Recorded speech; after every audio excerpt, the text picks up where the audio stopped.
Hello everyone, welcome to Star IQ. Star IQ के video platform पे आप सभी का बहुत बहुत स्वागत है। आज 15 अक्टूबर 2021 के हरियाणा करंट अफेयर इस पर्टिकुलर वीडियो में मैं आपको पढ़ाने वाला हूं। अगर आप स्टार आईक्यू पे पहली बार पहुंचे हैं तो इस चैनल को सब्सक्राइब करना बिल्कुल मत भूलिएगा।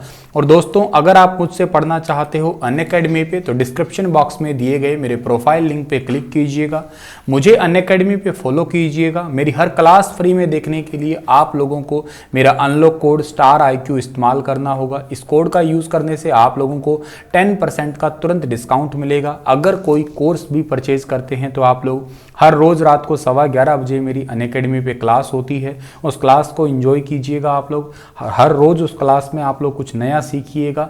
चलिए दोस्तों, आगे बढ़ते हैं हम लोग। और कल आपसे सवाल पूछा था, उसका सही जवाब क्या होगा। हरियाणा सरकार का सब्जियों में बांस स्टैकिंग व लोहे स्टैकिंग के लिए कितने तक का अनुदान दे रही है? तो इसका सही आंसर था 50 से 90%, यानी कि डी वाला ऑप्शन इसका बिल्कुल ओके था। आज का पहला क्वेश्चन क्या होगा? हाल ही में मुख्यमंत्री जी ने जिला उपायुक्तों के साथ कब एक महत्वपूर्ण बैठक की है जिसमें हरियाणा के विकास कार्य और किसानों की भलाई को लेकर निर्देश दिए गए हैं?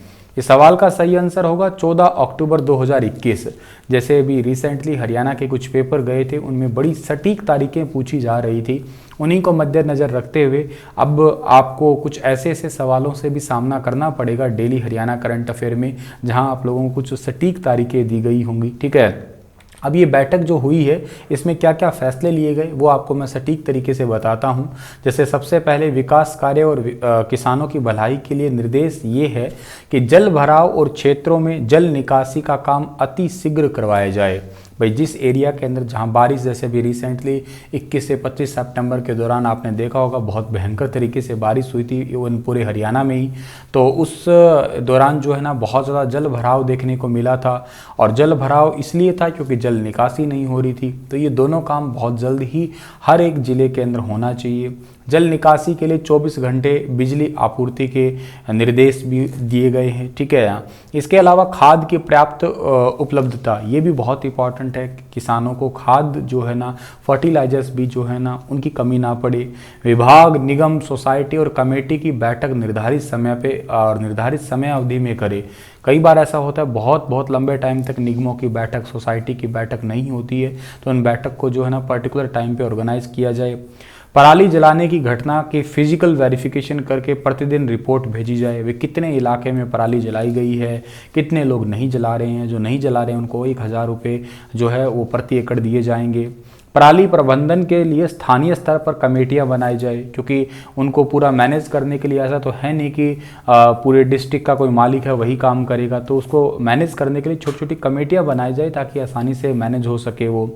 मंडी में बारदाना लिफ्टिंग लेबर की कोई समस्या ना आए, जो लेबर वगैरह है या लिफ्टिंग की कोई समस्या ना हो, ताकि प्रॉपर तरीके से जो किसानों का धान है या कोई अन्य जैसे धान हुआ, बाजरा हुआ, कपास हुई, तो इनमें कोई दिक्कत ना आए, ये टाइम पे बिक जाए और उनको टाइम पे पैसे मिल जाए।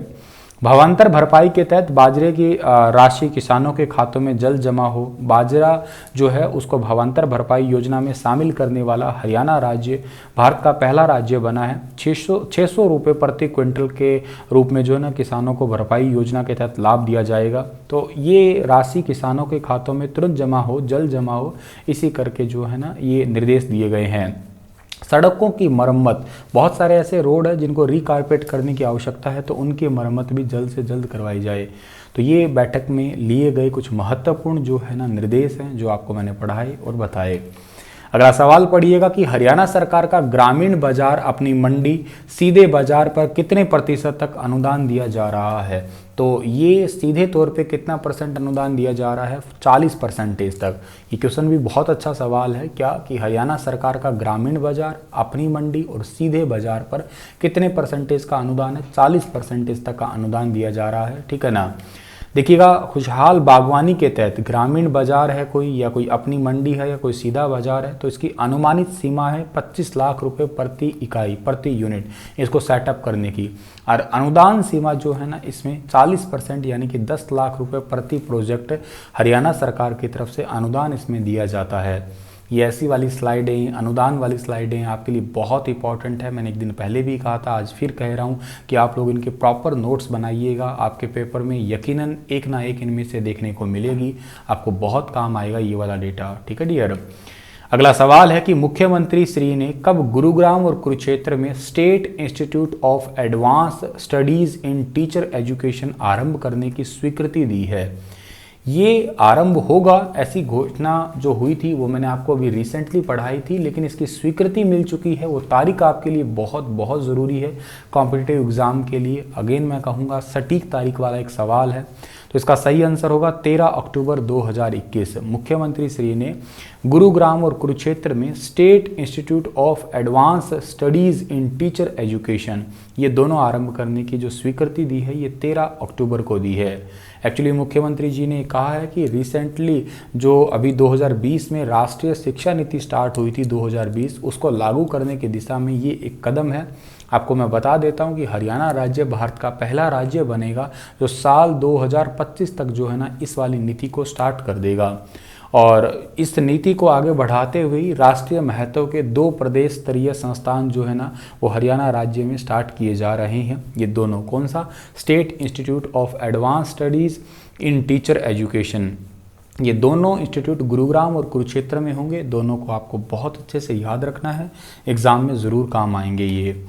अगला सवाल हमारा क्या होगा कि हरियाणा सरकार का eco friendly light trap 35 bhp से अधिक पर कितने प्रतिशत का अनुदान मिल रहा है? अगेन एक अनुदान वाला सवाल है, इंपॉर्टेंट क्वेश्चन है ये भी। 40 से 50% यानी कि डी वाला ऑप्शन इस सवाल का बिल्कुल ठीक रहेगा। हरियाणा के अंदर इको फ्रेंडली लाइट ट्रैप और जो 35 bhp से अधिक है ये लाइट ट्रैप जो है ना इसका अनुदान दिया जा रहा है। इसकी अनुमानित सीमा तकरीबन 28,000 रुपये है और इसकी अनुदान सीमा 40 से 50% है। सामान्य वर्ग के किसानों के लिए अधिकतम 12,000 रुपये प्रति इकाई है। महिला किसान व छोटे व कमज़ोर किसानों के लिए 50,000 रुपये, मतलब 14,000 रुपये तक की जो है ना वो प्रति इकाई इसके अंदर दिया जाएगा, अनुदान दिया जाएगा। इस बात को भी आप लोग यहाँ से याद कर लीजिएगा। तो इको फ्रेंडली लाइट ट्रैप, ये ट्रैप करने के लिए जो छोटे छोटे कीड़े मकोड़े मच्छरों को ट्रैपिंग करने वाला है। लाइट ट्रैप इको फ्रेंडली क्यों बोला? क्योंकि ये सोलर एनर्जी से चलने वाला है। ठीक है ना, जैसे इस पर छोटी सी सोलर प्लेट लगी हुई है, ट्रैपिंग किए हुए आपको दिख ही रहे हैं यहाँ पे। ठीक है ना, तो ये काफ़ी इंपॉर्टेंट टेक्निक है साइंस की अपने आप में। इसको लगाने का खर्चा लगभग 28,000 रुपये का है और अगर आप इसे हरियाणा सरकार के वेबसाइट पोर्टल से जो लेते हैं, अनुदान से लेते हैं, तो हमें इसे 40 से 50% इसका अनुदान दिया जाएगा। हरियाणा सरकार राज्य के 140 ब्लॉक में 140 प्रोडक्ट को देश विदेश में निर्यात करने के लिए कदम आगे बढ़ा रही है और इसके लिए किस नाम से एक पहल की शुरुआत की है? अपने आप में ये भी एक बहुत अच्छा सवाल है और इसका सही आंसर रहेगा पद्मा, यानी कि ए वाला ऑप्शन इसका सही रहेगा। हरियाणा के उप मुख्यमंत्री दुष्यंत चौटाला ने हरियाणा सरकार के पूरे राज्य के अंदर एक समान एक औद्योगिकरण करने की दिशा में एक नीति अपनाई है। इसी के तहत 140 ब्लॉक के 140 प्रोडक्ट को देश विदेश में जो ना थोड़ी सी पहचान देने के लिए एक पद्मा नाम की पहल स्टार्ट की है। इसी के तहत बस 1 ब्लॉक 1 प्रोडक्ट को प्रोत्साहित किया जाएगा। जैसे मैंने कई बार भी बताया है तुम्हें कि अम्बाला का प्याज बहुत फेमस है, कुरुक्षेत्र का आलू बहुत फेमस है। ठीक है ना, तो ऐसी चीज़ों को जो है ना पूरे हरियाणा राज्य ना सही बल्कि दुनिया में भी जो है ना आगे ले जाने के लिए ये पद्मा नाम की पहल जो है स्टार्ट की गई है। अभी रिसेंटली 1 ब्लॉक 1 प्रोडक्ट की योजना का ब्रांड एम्बेसडर यूपी में कंगना रनौत को बनाया गया था। तो ये पॉइंट भी आप लोग नेशनल इंटरनेशनल करंट अफेयर जैसा पॉइंट याद भी कर सकते हो। ठीक है, इस क्लस्टर में बिजली, पानी, सड़क, बैंक, कॉमन सर्विस सेंटर जैसी सुविधाएं भी होने वाली है। तो बहुत गजब के क्लस्टर बनेंगे। MSME जो उद्योग है उनको भी इजाफा मिलेगा और देश विदेश में जो है ना सभी के सभी प्रोडक्ट की पहचान बनेगी। हरियाणा का निर्यात जो है वो भी बहुत अच्छा होने वाला है।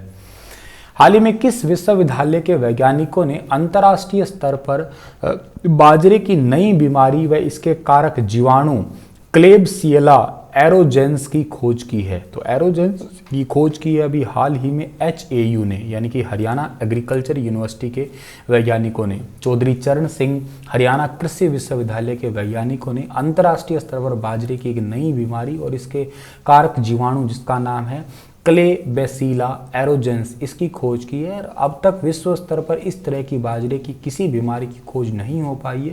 ये दुनिया में पहली बार ऐसा हुआ है, ठीक है ना। वैज्ञानिकों ने इस रोग को मैनेज करने के काम भी स्टार्ट कर दिए हैं और बहुत जल्दी आनुवांशिक स्तर पे ही इसका प्रतिरोध जो स्रोत है, इसको कैसे रोका जा सकेगा, उस पर भी जो है ना काम किया जा रहा है। पौधों में नई बीमारी को मान्यता देने के लिए अमेरिकन फाइटोपैथोलॉजिकल सोसाइटी है, और वही इसको जो है ना यूँ कहिएगा टैग देती है कि ये एक नई बीमारी है, न्यू डिजीज़ है। और इसको रिसेंटली जो है ना एक आपका मैगजीन्स थी उसके अंदर रिपोर्ट के रूप में प्रदर्शित भी किया है, जर्नल में स्वीकार भी कर लिया गया है। तो हो सकता है जल्द ही जो है ना फाइटोपैथोलॉजिकल सोसाइटी इस बीमारी को अध्ययन करके और एक आधिकारिक बीमारी का भी टैग दे देगी। एचएयू के बारे में आपको पता होना चाहिए। एचएयू की स्थापना 1970 को हुई थी। इसके वीसी का नाम बीआर कंबोज है, जो कि जीजेयू के भी हैं, ये बात भी आप याद रखिएगा। हालांकि एचएयू को 23 अप्रैल 2021 को वो 4 कॉपीराइट भी मिले थे, और स्टैटिक्स में 4 कॉपीराइट मिले थे, ठीक है। तो वो भी बात आप याद कर सकते हो, ठीक है। चलिए इसी के साथ इस लेक्चर को समाप्त करता हूँ। आपके लिए क्वेश्चन है कि हरियाणा के किस जिले में एक हेली हब का निर्माण होगा? गुरुग्राम, करनाल, हिसार और सिरसा। बताइए विस्तार से इसके बारे में। कल फिर हाजिर होऊंगा लेटेस्ट अपडेट के साथ में। तब तक आप अपना ख्याल रखिएगा। धन्यवाद।